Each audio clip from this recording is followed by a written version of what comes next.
The Flash is Season 5, Episode 10, titled The Flash and the Furious. Really? Really? That's the best title you could come up with? I mean, at least in this episode, you know, the word firmly doesn't pop up like every 5 minutes. Okay? At least the word firmly doesn't show up, okay? But I get why they called the episode at this point. I was like, really? Critics. Anyway. But anyway, you know, for being a mid-series premiere, it's a bit meh, really. I mean, here's the thing. They are trying to introduce some interesting stories, or character stories for this episode, definitely with Nora. You know, Nora, we found out at the end of last two episodes, because episode 9 was Elseworlds. But in episode 8, we find out that she has some contacts with the Reverse Flash via Thawne, and because of that, Nora is starting to have a lot of trust issues when it comes to people who break the law. Like, she has a very black and white. In this episode, she sees things in very black and white. That, you know, always a criminal. If you break the law, you are always a criminal. No ifs, no buts. You break the law, you're in jail. That's her mindset out through it. And out through this episode, she's trying to realize, wait, like, you know, Captain Cold, you know, see, the first time we saw Captain Cold, he's a villain. He's a villain, yeah, he's the character everybody knows. And then he becomes Citizen Cold, and he dies in Legends, and occasionally popped up, in course, FX and all that. And using that example to explain to her that, hey, you know, people can change. You know, we all just have to believe in people and all that.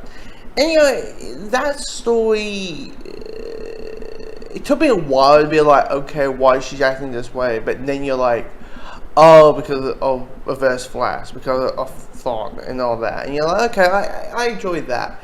But also I enjoyed the Cisco story, because, you know, it's that whole thing of like, you know, since episode 3,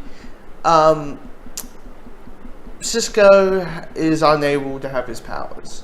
Whatever the reason is, he's unable to have his powers. And of course, in this one, he realizes that, hey, there's a possibility that I can use my powers again, but I kind of don't want to.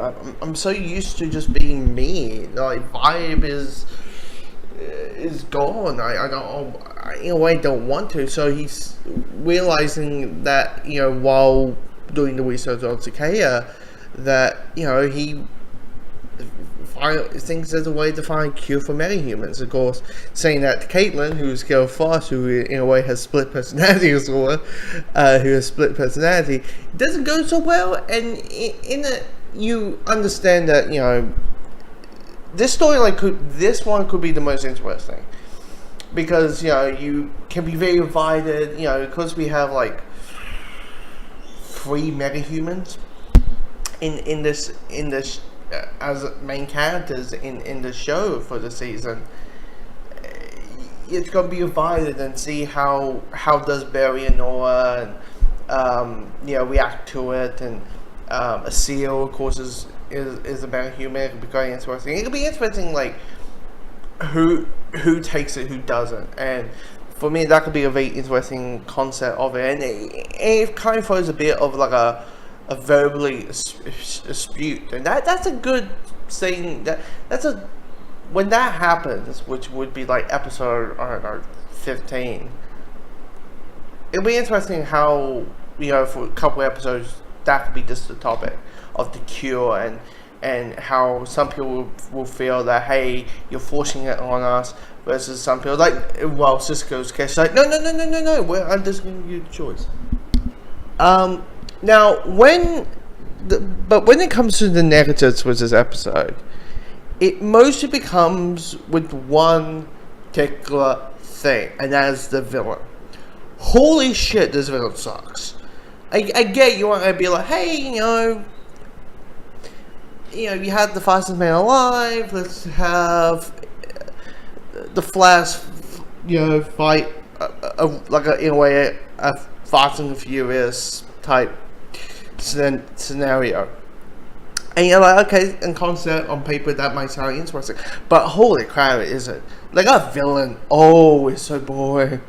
She's uninteresting, she's just, like, just there to move the plot along, but it's like moving the plot along to just roll your eyes. Really. I mean, here's the thing. The name drop of Wayne Tech is interesting, because at the end, you know, she has gotten a car that's Wayne Tech, which is, in a nutshell, you know, when you think about it, probably was a prototype for the Batmobile. Because now, you know, Gotham and Batgirl, all that, and officially Batman is in the Arrowverse. So it is one of those things. It's just all the stuff that's happening is good, but because it's so focusedly on our villain, you're like, oh, our villain sucked. But yeah, that makes this miniseries for me just meh.